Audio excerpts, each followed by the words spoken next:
Саламатсыздарбы? Бүгүнкү биздин видеобуз ушул барбаристин мөмөсү жөнүндө болмокчу.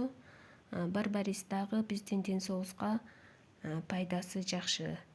Ошондой эле бул барбаристин дагы көптөгөн түрлөрү бар. Бирок биздин бүгүнкү видеобуз ушундай декоративный барбарис жөнүндө болмокчу.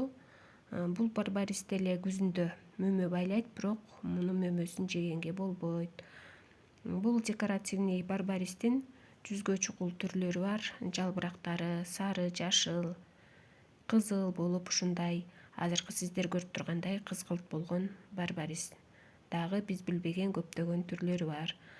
Бизге келген барбаристер ушундай кичине тикенектери бар. Жалбырактары кызгылт тарткан барбаристер.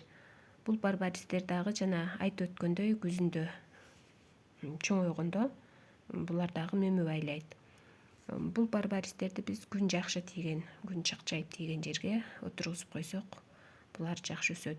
Жаңы отургузганда күндө буларга тамыры жайланышып өсүп алгыча бат-баттан суу куюп турабыз. Андан кийин бул гүл отурукташып калгандан кийин буга көп суу куйбай койсок деле чыдап өсө берет.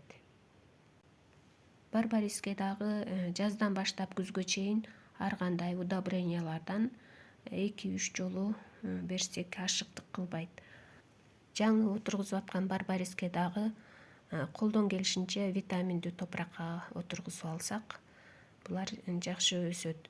Ошондой эле барбаристи ашыкча жалбырактарын узарып бараткандарын кесип, форма берип, өзүбүзгө жаккандай кылып форма берип койсок, булар жыш болуп өсөт. Жаңы отургузулган барбаристерди 4-5 жылга чейин булар чоңойгуча күзүндө булардын түбүнө кургак топурак менен көмүп, ошондой эле жалбырактарын дагы биз кургак жыгачтар менен, кургак жалбырактар менен көмүп, кыштан сактап алсак болот. Барбариске дагы ржавчина деп коебуз, жалбырактары саргарып, күрөң точкалар пайда болуп ооруп баштайт, же болбосо ак желелеп, мучнистая роса деп коебуз, ошондой оорулар түшүп калышы мүмкүн. Ошондуктан биз жазында жана күзүндө бул барбаристин тегерек четин, ошондой эле өзүнө дагы бардавская смесь менен инструкциясына карап пайдаланып, бул гүлдөрдү дарылап алсак болот. Баарыңыздарга ийгилик каалайм.